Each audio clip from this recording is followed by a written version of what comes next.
क्योंकि पावर गई है, ऊपर से जो जनरेटर है बैकअप का वो भी बंद है। आज आईसीयू की जगह भी पावर नहीं है, ये एकदम दर्दनाक बात है।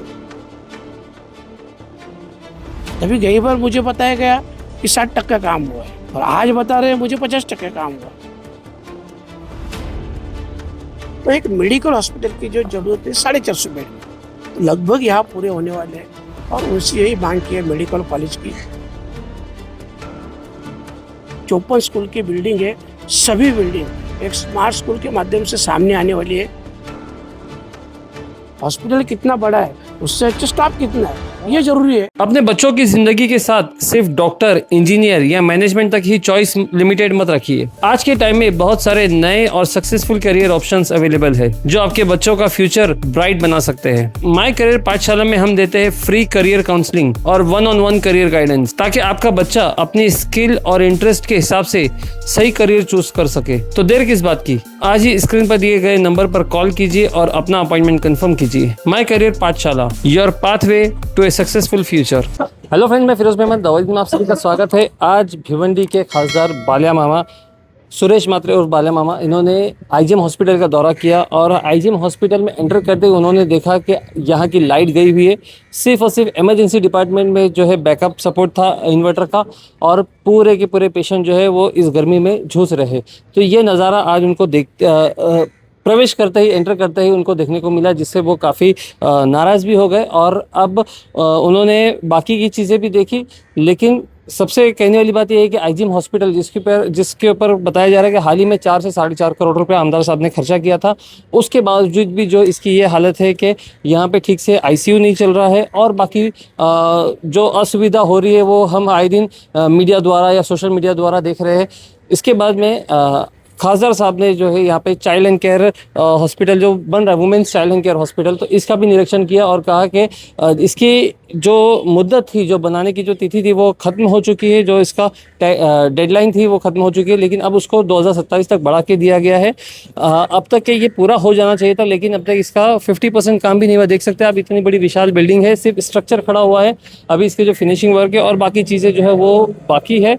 तो इसके ऊपर भी खासदार साहब ने कहा कि मैं मुख्यमंत्री देवेंद्र फडणवीस जी से मुलाकात की और इस काम को जल्द से जल्द करवाने की कोशिश की। साथ ही साथ में और कई मुद्दे बालिया मामा ने बताए, जैसे कि वराल देवी तालाब का सुशोभीकरण हो गया, फिर जितनी भी म्यूनसिपल कॉरपोरेशन की स्कूल है उन सभी स्कूलों को स्मार्ट स्कूल करने की भी बात कही, और भी बहुत सारी बातें जो बालिया मामा ने की, वो देखते क्या है। लेकिन इसका बॉटम लाइन यही है कि क्या इन सब पे जल्द से जल्द काम शुरू होगा, और ये काम होने के बाद में क्या ये लोगों की सुविधा के लिए बनेगी, या तो फिर जिस तरह से एक चीज़ों का उद्घाटन हो जाता है और वो चीज़ें बनी बनाई रह जाती है, तो वैसा नहीं रहेगा। आइए देखते हैं बालिया मामा ने क्या कहा। मामा क्या कहेंगे, आज आपने आईजीएम का दौरा किया, क्या पाया यहाँ पे? देखो, ये जो अभी आईजीएम का तो हाल हवाल देखा, बहुत ही बुरा लगा। क्योंकि पावर गई है, ऊपर से जो जनरेटर है बैकअप का वो भी बंद है। आज आईसीयू की जगह भी पावर नहीं है, ये एकदम दर्दनाक बात है।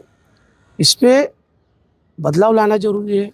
आपने देखा होगा सब, सिर्फ जो जनरल वार्ड या नीचे के जो था फर्स्ट एड, उसमें ही सिर्फ चालू था, बाकी ऊपर तो कहीं भी चालू नहीं था लाइट। तो इसके लिए अभी तुरंत इसकी जांच भी करने को बोलता हूँ और इसके ऊपर तुरंत एक्शन भी लेने को बोलता हूँ। स्टाफ के बारे में क्या कहेंगे सर? ये अक्सर जो स्टाफ का जो कमी है ना, पूरी नहीं हो पा रही। स्टाफ का जो कमी है भैया, ये तो मैं 2018 से जब मैं जिला परिषद में चेयरमैन था तभी भी इसके स्टाफ के बारे में, और जो ग्रामीण में पीएससी आता है उसके स्टाफ के बारे में कम से कम 58 लेटर दिए, कुछ जवाब नहीं आए। अभी लास्ट देखता हूँ, ये सब देख रहा हूँ ना, अभी फिर से एक बार मुख्यमंत्री महोदय से मिलेगा और उनको ये सब बताएगा, क्योंकि मंत्री महोदय से बात होती है, उसके ऊपर कुछ एक्शन नहीं हो रही है। तो अभी लास्ट में वही रिक्वेस्ट करके देख लेगा, क्योंकि स्टाफ तो होना जरूरी है ना। हॉस्पिटल कितना बड़ा है उससे अच्छा स्टाफ कितना है ये जरूरी है। आईजीएम की दो कहानी बताई जाती है। एक तो आमदार साहब के पेज पे अगर देखेंगे तो आईजीएम का बहुत बड़ा उद्धार हो रहा है, बहुत सारी फैसिलिटी यहाँ पे मिल जाती है, 4 करोड़ रुपया जो है यहाँ पे लागत से जो है सब सुधार हुआ है। और दूसरी तरफ अगर हकीकत देखे जाएगा तो आज आपने खुद अपनी आंखों से देखा है, तो इसमें कथनी और करने में काफी फर्क होता है, तो इसको कैसे सुधारा? देखो, अभी जो आमदार साहब ने बताया हो सकते हो उसी टाइम ठीक रहेगा, और आज एक्चुअली प्रॉपर जब मैं आया हूँ और मैंने जो देखा है वो भी सच बात है ना। कि पावर ही नहीं है, आईसीयू में पावर नहीं है, तो आप समझो ना ये क्या सिस्टम। तो इसके लिए ये हाल ठीक नहीं है, इसकी पूरी जांच भी होगी और इसके ऊपर जो भी है एक्शन भी लिया जाएगा, ये भी बोलते हैं। 200 बेड का जो दवाखाना बन रहा है ये आपने देखा अभी, इसकी क्या अपडेट है? देखो ये सेंट्रल गवर्नमेंट के माध्यम से जो बन रहा है माता और बाल संगोपन के हिसाब से, ये जो बन रहा है 200 बेड का, इसका मैं गई बार भी आया था, तभी गई बार मुझे बताया गया कि 60% काम हुआ है और आज बता रहे हैं मुझे 50% काम हुआ। और जो प्रैक्टिकली अपन देख रहे हैं 50% से भी कम काम हुआ है, क्योंकि सिर्फ आरसीसी स्ट्रक्चर खड़ा करना मतलब 50% काम नहीं होता है। तो इतना भी काम नहीं हुआ है, इसकी भी देखता हूँ, अभी जांच करता हूँ, क्योंकि ये जो हो रहा है ये सही नहीं हो रहा है। ये बहुत दिन से लंबा, एक तो इसका मुहलत भी खत्म हुआ है, अभी मुहलत बढ़ा के इसको 2027 का मुहलत दिया है, तो 2027 में कैसा होगा? और ऐसे करेंगे तो और एक्चुअली जो हेतु से ये हॉस्पिटल बन रहा है, ये महिला बाल संगोपन या माताओं के हिसाब से, तो वो हिसाब से भिवंडी की जरूरत भी बहुत है ना। आप देख रहे हैं कितनी प्रॉब्लम हो रही है, तो ठीक है, इसकी भी मैं लिखित स्वरूप में जांच करवाएगा और इन्फॉर्मेशन भी लेगा। हमें देखा ये गया कि कई बार आईजीएम हॉस्पिटल में भ्रष्टाचार उजागर होता है, लेकिन जो स्थानिक नेताओं द्वारा उस पर कोई एक्शन नहीं होता। देखो जो भ्रष्टाचार होता है वो अभी मैंने तो सुना नहीं, उजागर हुआ नहीं, क्लियर। देखो अपने हाथ में अगर ऐसा कोई भी एक पॉइंट आ जाए, जो भी क्लू आ जाए, तो अपन उसके ऊपर एक्शन ले लेंगे और 100%। 2022 में एमएलए रईस शेख द्वारा निरीक्षण किया गया था, उसके बाद में एक लैब टेक्नीशियन पर भ्रष्टाचार के आरोप लगे थे, वो सिद्ध भी हुआ था, उस पर एफआईआर करने की मांग हुई थी, बातें हुई थी, लेकिन हुआ नहीं आज तक के। नहीं, वो अभी 2022 को तो मालूम नहीं, क्योंकि मैं 2024 के बाद हुआ हूँ। तो ठीक है, नया जो भी रहेगा उसकी जांच करेंगे, उसकी इन्फॉर्मेशन भी लेंगे और जल्द से जल्द ये बिल्डिंग होनी चाहिए।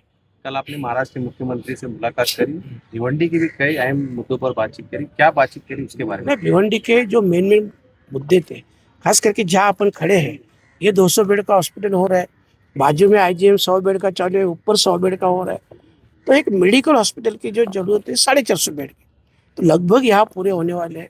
और उनसे यही मांग की है मेडिकल कॉलेज की, जो भिवंडी के लिए नहीं है।